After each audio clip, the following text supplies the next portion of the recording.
what do you see happening afterwards? That's where we get into Stannis' endgame. What's the purpose of Stannis Baratheon's character in the Song of Ice and Fire? Why is he in the North at this particular time period? Why? Well, he's trying to save the realm to become king. That's true. That's true. But is he gonna go south again? I doubt it, because I do believe that Aegon will take the Iron Throne, and when Jon Con consolidates, let's say, the Martells, and maybe Mace Tyrell will bend the knee, Cersei will be in prison, and all that shebang. Yeah, I don't think Stannis will be enough to challenge Aegon. He'll just chill out in the north. Yeah, and also we just have 2 more books, Oh, Stannis will die in the north, absolutely. It's just like, would it ever come to the Manderly actually bothering to kill Stannis to see Rickon as king in the north, or will Stannis get killed by the zombies? It's whether Stannis is going to be killed as a righteous man, getting stabbed in the back and betrayed, which would be ironic, it being the Northerners to kill him like that, or is Stannis indeed going to fight against the others and really play a part?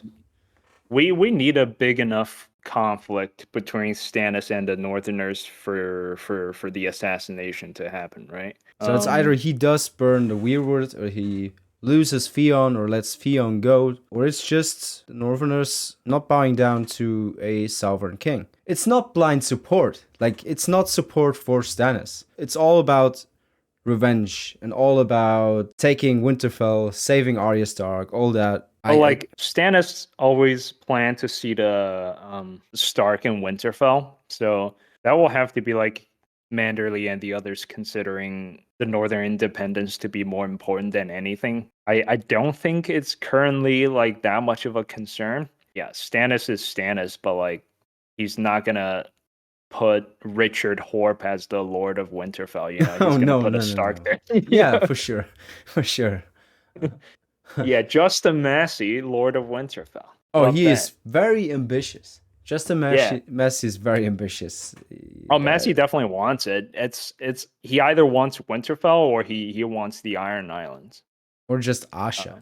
He was like, or just very, very flirty. I ship him with Asha. You know what? I don't know. What are her options, right? Like that old man that we've never even seen. Stannis, obviously no, even though I want that to be true. The only eligible bachelor here is Justin Massey. Yeah, I don't see it happening.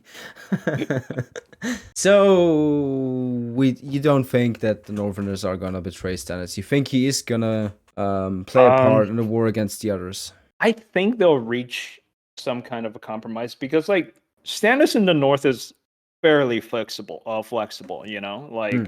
he doesn't bother with their religion. I mean, Mel does burn the weirwood trees, but if Stannis told her to chill out, she'll probably chill out. Like, Stannis was pretty careful with the mountain clans, because they get offended. Also, remember, Stannis asked Jon to fix up Nightfort, which is like, let's say Rickon becomes the Lord of Winterfell, and Manderly doesn't want to do anything funny to Stannis. I think Stannis could very well just go live in Nightfort and prepare for the battle. That could be where they face the others for the first time. Yeah, and then that brings Stannis back together with Jon, and if you want to burn Shireen here she goes. The thing about that, though, is if we just look at Justin Massey and his army and going back, for all of that to happen, even if it's not 20,000 men, you would need Stannis alive and facing the others, kind of. You would need him to win at Winterfell. You would need to have him back at the Wall, potentially. Otherwise, it doesn't make sense that he'd burn Shireen, because he also just said that even if he died, he wanted this army to fight for Shireen. Yeah, I don't think he puts Winterfell on such a high pedestal that he's willing to burn daughter for it. Plus, even if he wanted to, it's going to be a little tough, because battle is literally right now. I think if he does indeed burn Shireen, it's going to be in an attempt to save humanity. Yeah, and you want to have this moment to have people feel for Stannis, right? Shireen is barely a character. Don't ever tell me anyone's like a big Shireen fan. They're lying to you, all right? Shireen is a bigger character in the show than the books. In the books, she just kind of like runs around. Being scared by Patchface, or not being scared, weirdly. Scared by Patch. I know. Like Shireen is like not a character. She's like oh. basically a plot device. So to have this moment where we're supposed to like feel for Stannis, he's not burning Shireen for like ambition, right? That's like the show interpretation of it. I also don't see Melisandre burning Shireen just to get Jon Snow back. I don't see that happening either, because I think Melisandre has a bigger role to play in the war against the Great Other, and I don't see her burning Shireen, because that will make things very difficult. Like, you have to get your ass far away from the north at that point. You gotta run, because these people are not okay with that kind of stuff. They're gonna fucking behead you, and if Jon is anything like he was before, he will behead you too. Mm-hmm. So I don't see Melisandre burning Shireen for Jon. I think Bran and Bloodraven are gonna connect with Jon, because Jon is a warg, and I think it'll be something that we haven't seen before. I don't think it's just gonna be the Red God. You know, the best solution is obviously for George to not burn Shireen, because honestly, it's not that great of a plot line. But like, if someone has to burn her and to have an impact on the story, it's probably supposed to be Stannis. No one cares about Selyse. No one cares about Melisandre. Honestly, I like Melisandre's POV chapter, but like, she doesn't care about Shireen. Book Selyse does care about Shireen. She's just annoying about it. She's very protective. She doesn't she doesn't like make fun of her like one of like those in the crazy show. overprotective moms. The whole thing with Selyse in the show makes no sense, right? Like, she berates her daughter every moment, and the daughter goes on the barbecue. She's like, "Oh no, not Shireen." Yeah, that's so stupid. Like Shireen just exists in the show, and then Selyse like, "I told you not to do that." Yeah, but let's not talk about the show. They never really understood these characters. It's just a waste of time. So another thing that I've been seeing, and I don't buy it at all, but another thing that I've seen some people talk about was the possibility of Stannis becoming a potential new Night's King. Not the Night King, another Night's King. You know? Yeah, that could happen. Nah, I mean, stop. I wanted you to hate this theory. Okay, go on. I mean, like, it's very unlikely for that to happen, right? It really depends on if George R. R. Martin really wants like a big villain. As an archetype speaking, Stannis kind of stands in as like a false messiah. If Jon's the true messiah, Stannis is the false messiah, then like Stannis turning into the devil is like, it could happen. If we're talking about like metaphors and stuff, it could line up. That said, I don't know. It would be an amazing epilogue. I'll give them that. It would be an incredible epilogue if he burns Shireen and something goes wrong. And I guess, the problem with that is throughout the whole series, right? The two things stand in Stannis' way. One, he never has enough people. Number two, he has logistical issues like not having horses, not having food, and all that. If he has a zombie army, he has none of these issues. So good luck to Westeros. It's over. Dude. Oh, that would mean he'd be in the Dream of Spring, which I'm not seeing. I don't see. Yeah, I don't know. We're just gonna write himself into a corner. He realized, like, every step of the way Stannis has so many obstacles. Now, like, Stannis has an infinitely increasing army. Like, what are you supposed to do? And he can figure out traps, lay traps for his enemies. It's over. He brings the storm, Yeah.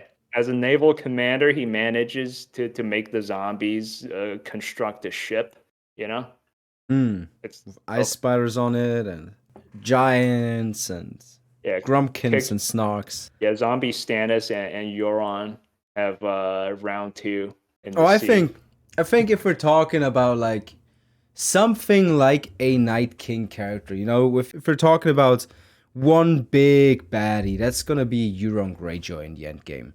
I don't Yeah. think there's gonna be a Night King like in the show. I said that many times, but again, I think that was just an addition to simplify things for television. Because in the books, it's awesome if you read about these winds and the others talking like this sort of these glass sounds, and you get away with it in book form. I like the idea of it being like a hive mind, but in the Yeah. show, obviously you have to visualize it, and it's way easier if you have some big Darth Maul on a ice dragon, white Yeah. dragon thing. With the way it's set up, it kind of makes sense that Bran will come all this way. Oh, I think Bran is going to be king, Yeah. 100%. Because when at this point with the things are going, like everything is going to be about Bran, right? Three-Eyed Crow in the north, and Euron is going to have a connection with Bran because high likelihood he was Bloodraven's previous student. I think And so too, then yeah. yeah, and then John Con brings a Blackfire potentially to Westeros, and Bran stands for someone who hates the Blackfire. So like three of the major players has something to do with Bran.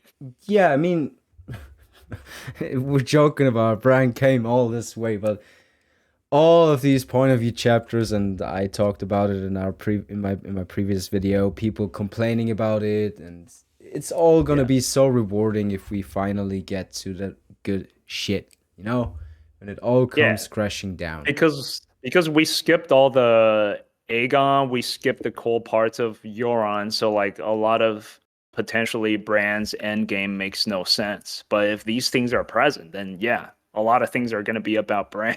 Oh, 100%. 100%. I think George can pull it off. Like, I don't think Bran being king is necessarily bad. Although I don't think he's gonna be king in King's Landing. That's Yeah. I don't see him sitting on whatever throne, Iron Throne, sitting. It turned the Iron Throne into like a docking station. Yeah, just a tree, biggest tree. Like it grows through his eye. Yeah, the Just Iron Tree. Bloodraven 2.0. Remolded. Yeah. The Iron Tree. The Iron Tree. The thousand just trees weirwood. of Aegon's enemies. Yeah. Dude. Well, maybe Ryan Condor knew about that. That's why he put a weirwood my in God. King's Landing. So basically, this was at a time of great decadence, so we decided to. Bro just talks about decadence. Dude, I bet Ryan Condor knows if Stannis wins. I think he There's he no knows the way ending. Ryan Condor didn't ask. And I think George trusts him enough to tell him about it. Yeah. Which means that bastard is one of the only people in the world who knows about it. If David and Dan knew about the ending, which I assume some parts they did, others they either ignored or didn't understand, or George at the time didn't know himself. But for example, Bran being king, I think Ryan Condal had those kind of conversations with George for sure. Like, there's no way. Yeah, because Ryan Condal, if he was in charge of Game of Thrones, we would have seen Richard Horb. We would have had Justin Massey. He would put those idiots in. Godry Faring. We would have Godry Faring would be in there. Giant Slayer. We would have gotten all of them, bro. Dude, But they got what's the fourth one? Clayton Suggs. Oh god, yeah. It's in the name though. Well, we'll have all of them, dude. Yeah. If we could ever get Condal on the podcast, we're gonna ask him about Stannis. I'll try for sure. Sure for season 2. But to wrap this all up, Stannis Baratheon, Endgame. What's it gonna be? He's going to win in Winterfell. Oh, he's gonna win at the lakes. Then he's gonna win in Winterfell, and then he's gonna be back at Nightford or the Wall, and probably burn Shireen when the first wave of the others come around. And then he's gonna And die. then he Or do you dies. think? Oh, okay. I think it's either that or he's gonna get betrayed. I don't think him getting betrayed helps the North in the grand scheme of things, because you would obviously need the 10,000 men or whatever it's gonna be from Justin Yeah. Massey. So I think Well, that alone yeah. could be, could save him. He will also have to be betrayed after Shireen's dead. Yeah, Otherwise, for he sure, cannot burn for sure. Shireen. I don't see. I do see him being involved with the others, and I don't see him becoming a Night's King or anything like that. I think he is going to try save humanity and die. I think he's going to be remembered as a hero, but we shall see. We shall see. As always, guys, feel free to put your theories down in the comment section below. We'd love to talk to you about this, and yeah, thank you guys for watching. Take care and see us later.